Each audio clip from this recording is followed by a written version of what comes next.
Hoy en ABC Noticias, admite Suprema Corte recusación ministros de Medina Mora y Gutiérrez Ortiz Mena. Gestiona Cintia Chavira recursos del Fondo a Migrantes para Chihuahua. Tendrán que ser renovadas tarjetas preferenciales del transporte público. Vencerán el próximo 15 de septiembre. Muere niña de 6 años en Ciudad Juárez por bala perdida. Esto y más en ABC Noticias con Sergio Valles.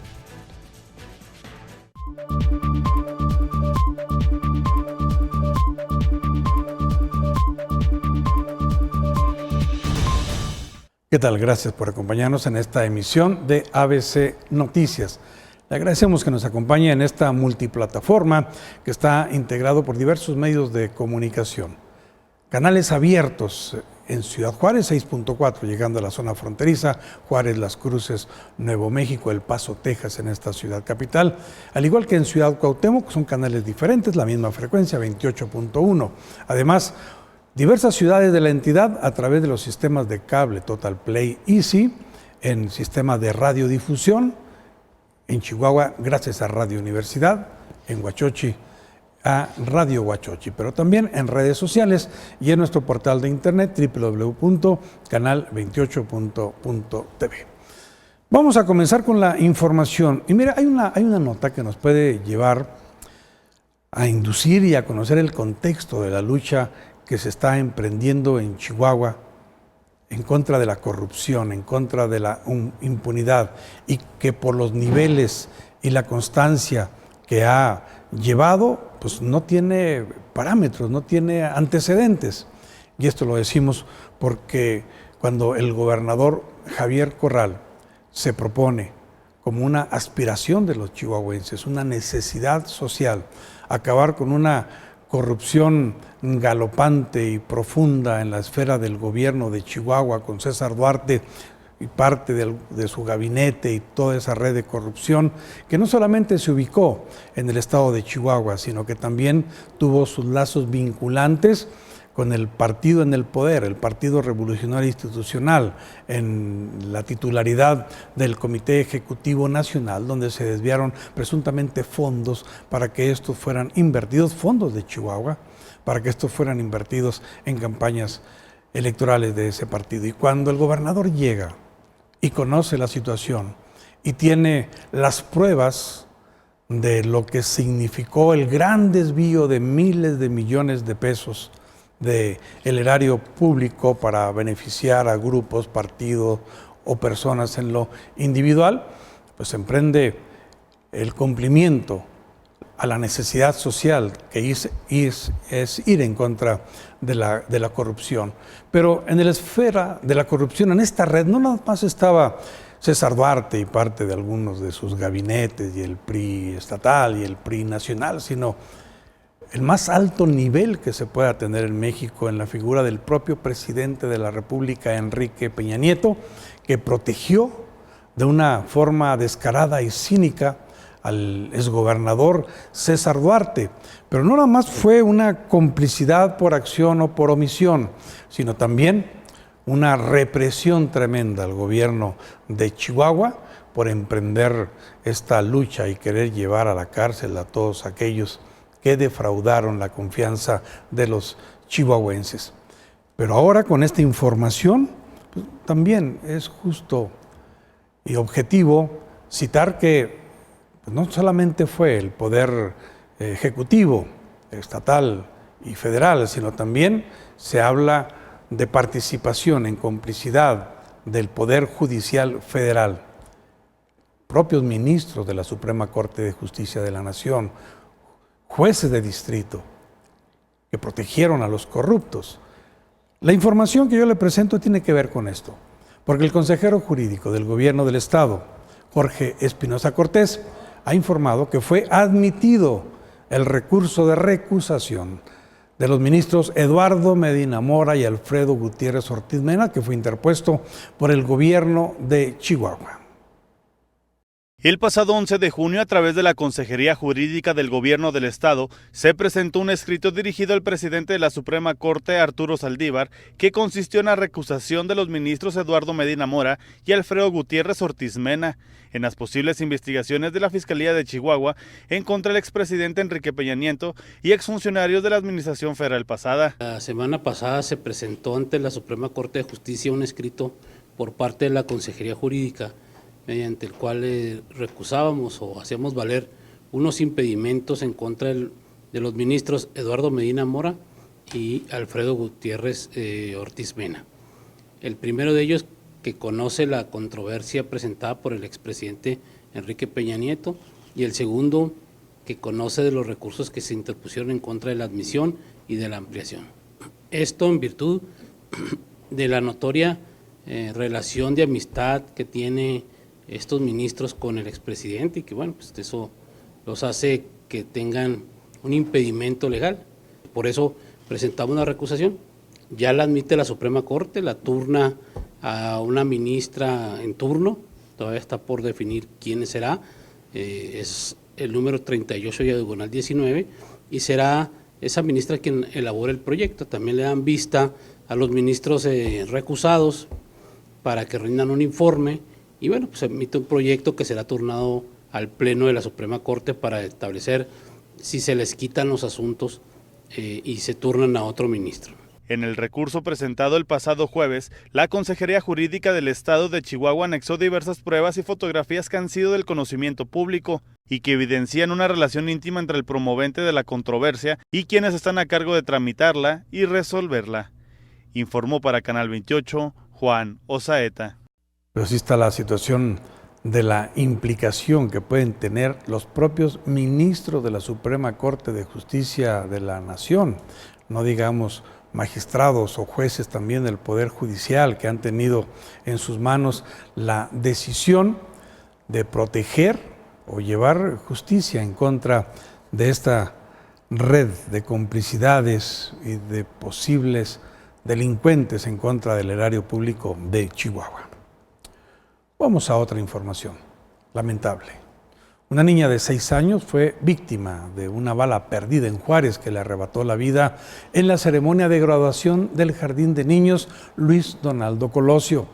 La ejecución de un hombre afuera del plantel provocó que la pequeña recibiera el impacto en la cabeza. Esta mañana el Jardín de Niños Luis Donaldo Colosio en Juárez se manchó de sangre, pues un día que era de celebración por la conclusión de un ciclo en la vida de los pequeños, se vio detenido por la muerte de una niña de 6 años que recibió un impacto de bala. Un hombre fue ejecutado al exterior de este jardín de niños y murió en el lugar. Sin embargo, una de las balas perdidas impactó contra la cabeza de una niña, dejando la herida de gravedad. Aunque fue llevada a un hospital, nada se pudo hacer por la pequeña. La ola de violencia en Ciudad Juárez ha dejado a varios niños sin vida, quienes se encuentran cerca de blancos para el crimen organizado. En hechos semejantes, un niño de 4 años fue herido de bala cuando hombres armados ingresaron a su vivienda en Juárez el 6 de mayo pasado para asesinar a su padre. Sin embargo, ambos quedaron heridos. En otro caso, 3 niños junto a sus padres fueron asesinados en enero al interior de su vivienda por causas aún desconocidas. 2 pequeños, de 8 y 10 años, fueron víctimas de homicidio con arma de fuego en su vivienda en Juárez, junto a 3 familiares más. Para Canal 28 informó Catherine Gallegos.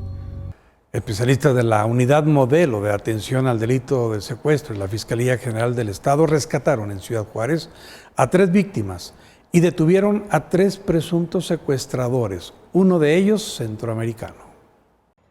3 presuntos secuestradores, uno de ellos de nacionalidad salvadoreña, fueron detenidos a través de un operativo implementado por el equipo de élite el pasado viernes 14 de junio para liberar a 2 mujeres y un hombre a quienes tenían en cautiverio en el domicilio número 9503-1 de la colonia Las Haciendas.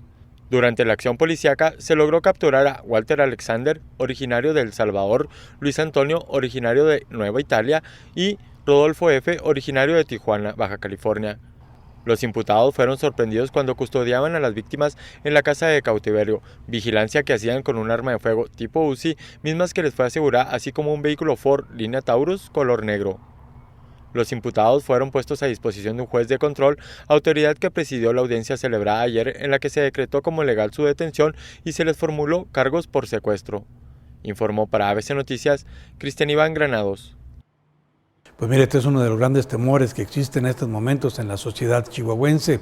Si bien es cierto que hay que considerar que la inmensa mayoría de los migrantes que se encuentran con la expectativa o tienen la expectativa de ingresar a los Estados Unidos y se encuentran radicando en Ciudad Juárez y en otras ciudades fronterizas, la inmensa mayoría son honestas, trabajadoras, tienen el fin de superar la adversidad y en un momento dado buscar alternativas de crecimiento para beneficio personal y de su familia, pues hay unos cuantos que desafortunadamente vienen o huyendo de la justicia o son delincuentes como este centroamericano. Por eso también no tendríamos derecho a juzgar a los migrantes por este tipo de casos individual que se están dando, pero también habría que poner pues muchísima atención por parte de las autoridades.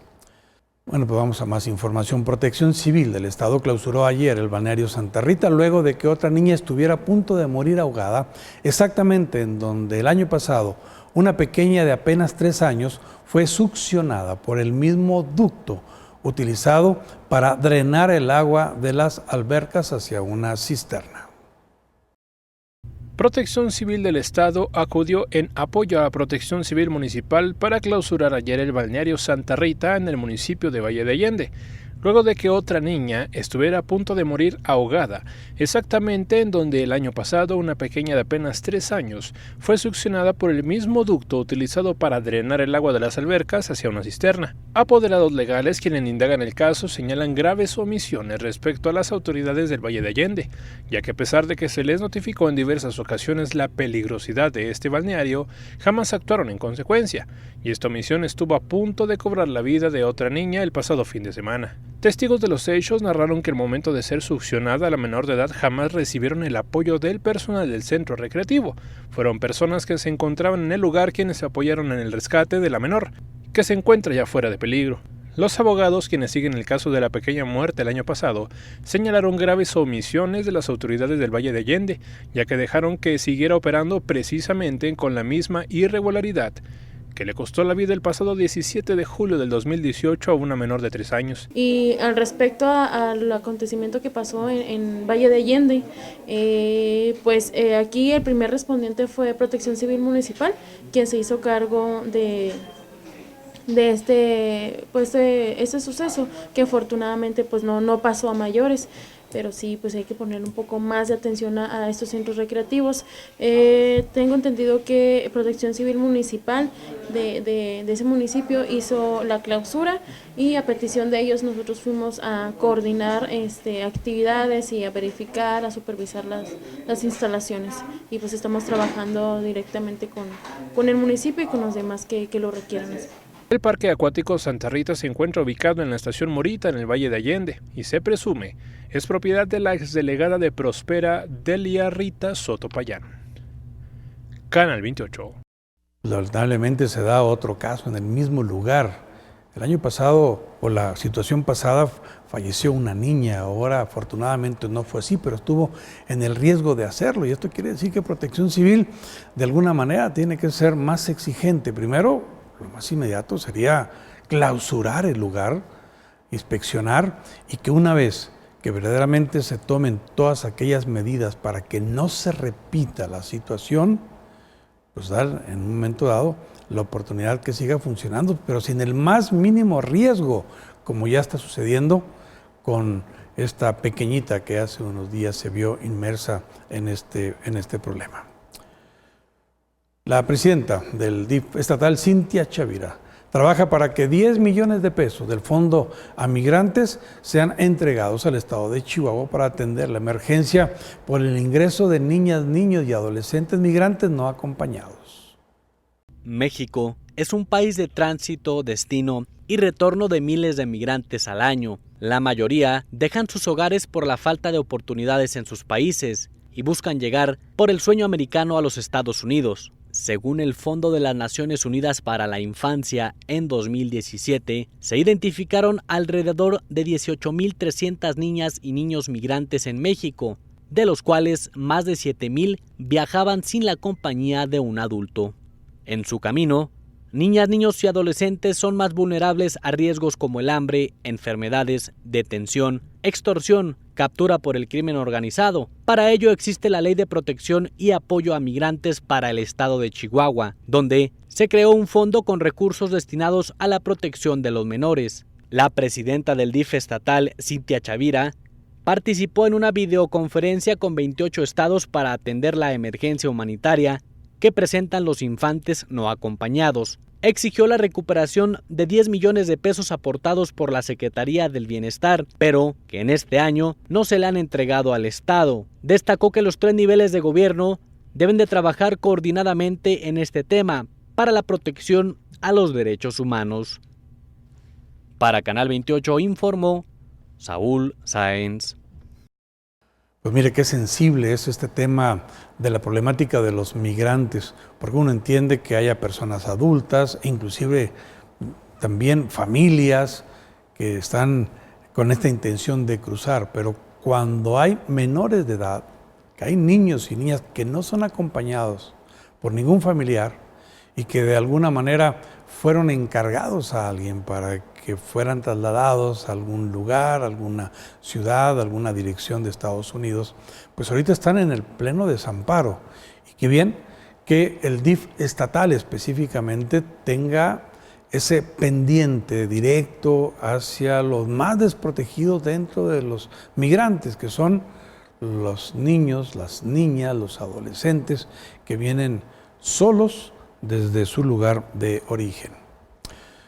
Vamos a hablar de otro tema que tiene mucho que ver con la vulnerabilidad económica, financiera que existe en los dos municipios más importantes del estado, sobre todo porque de esa vulnerabilidad se puede dar los riesgos en sus finanzas.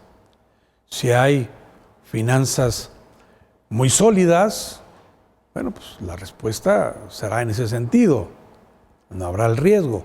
Pero si son finanzas comprometidas, deudas de mucho dinero, pues es una situación frágil que puede desembocar en un problema mayor. Por eso es que hemos investigado las deudas públicas de los principales municipios de Chihuahua, tanto las que han tenido las altas y las bajas. Sin embargo, el pasivo en Ciudad Juárez, en la administración de Enrique Serrano, fue mayor a los 8,000 millones de pesos. Eso es lo que tiene ahorita el municipio de Juárez, 8,000 millones de pesos de deuda. Ahora, si esos 8,000 millones de Ciudad Juárez los comparamos con la deuda de Chihuahua Capital, pues nada que ver. En Chihuahua Capital hay una deuda de 50 millones de pesos. En Ciudad Juárez, el municipio tiene una deuda de 8,000 millones de pesos. Lógicamente, esta diferencia de compromisos económicos pues tiene que ver también con los planes o compromisos hacia el futuro que pueda tener cada municipio con respecto a la solvencia que le da el tener poca o mucha deuda. Aquí la información. La deuda pública de los ayuntamientos ha ido evolucionando, sin embargo, no siempre es a la baja, caso en el que se encuentra Juárez. El organismo Ciudadano Vigilante publicó información en la que resalta el incremento tan elevado que ha tenido la frontera en deuda desde 1991. Durante la administración de Jesús Macías Delgado Juárez, tenía 24 millones de pesos en deuda. Con Gustavo Elizondo Aguilar, la deuda ya se encontraba en 90 millones de pesos. Fue con José Reyes Ferriz en la administración 2007-2010 que la deuda incrementó hasta los 1,000 millones de pesos. En la alcaldía a cargo de Héctor Murguía, la deuda de Juárez se vio impactada por un incremento a 4,000 millones de pesos, pero con Enrique Serrano superó en un 50%, pues alcanzó su máximo con un endeudamiento de 8,300 millones de pesos. En Chihuahua la situación no ha sido tan crítica en temas financieros, pues aunque los pasivos son elevados, se ha logrado recuperar la liquidez en los últimos meses. En la administración de Marco Adán Quesada se heredó una deuda de la administración anterior de 12.562.027 pesos, la que según el informe de actividades de su primer año de gobierno se redujo a 2.721.171 pesos. Para el año 2014, sin embargo, incrementó a 125 millones de pesos.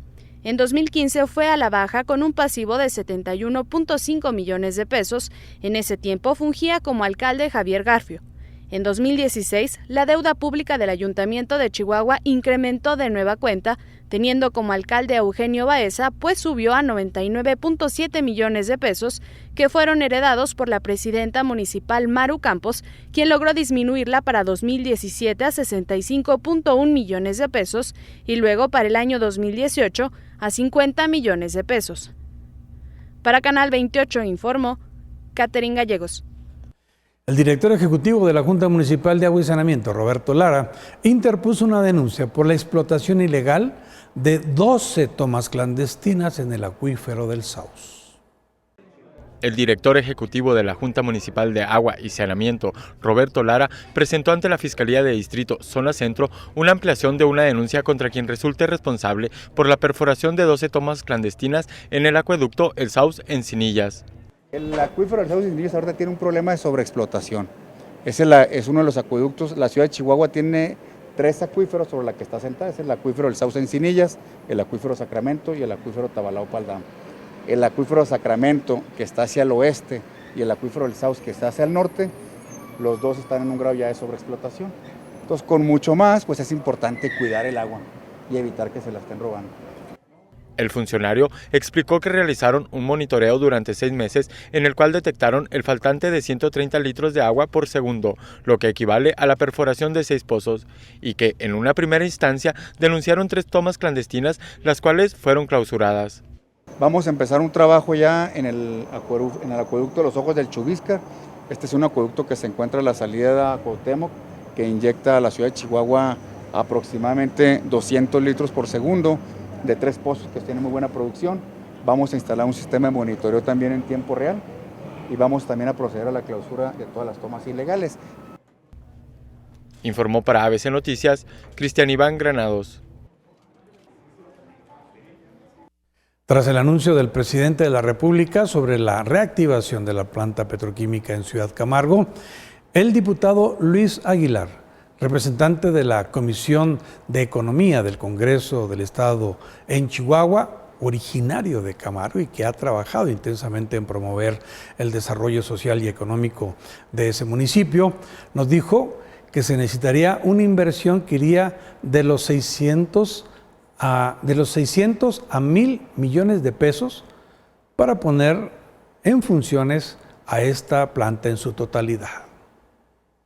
El presidente Andrés Manuel López Obrador dio a conocer que existe un plan para restaurar en la ciudad de Camargo la planta petroquímica en dicho municipio, la cual ha estado inactiva por casi 17 años, proyecto que llevaría una inversión de cientos de millones de pesos. Sí, te platicaba que era más o menos entre 600 y 1,000 millones de pesos del monto de la inversión. El proyecto que se tenía estimado, que es un proyecto que hicimos hace 2 años, ¿verdad? Ese proyecto se hizo con un análisis de costo-beneficio, antecedentes y demás, para poderle darle viabilidad a la planta petroquímica de Camargo. Pero tiene que ver con el desarrollo económico y todo. Lo que sucede es que nosotros, como te platicaba, ese proyecto lo hicimos hace 2 años. Y lo que tratamos de generar desde aquel entonces era el llamar la atención al gobierno federal para que volteara a ver la región sur del estado de Chihuahua como una potencia de desarrollo, en este caso en primera instancia contemplando lo agrícola, eso es lo que se dedica. Otro de los beneficios en caso de llevarse a cabo la reactivación de las plantas petroquímicas de Camargo impulsarían la producción de fertilizantes y permitiría sustentar la apuesta por la autosuficiencia alimentaria de la producción en el campo. Sin embargo, antes de llevar a cabo cualquier plan en las instalaciones, se deberá realizar un estudio económico sobre la producción de fertilizantes y cómo ésta beneficiaría principalmente a la ciudad y al país. Informó para Canal 28, Daniel Zavala. Pues qué bien que el diputado Luis Aguilar está tomando este reto por llevar pues un nivel de economía y de empleo mayor a Ciudad Camargo. Vamos a una pausa, regresamos en un momento.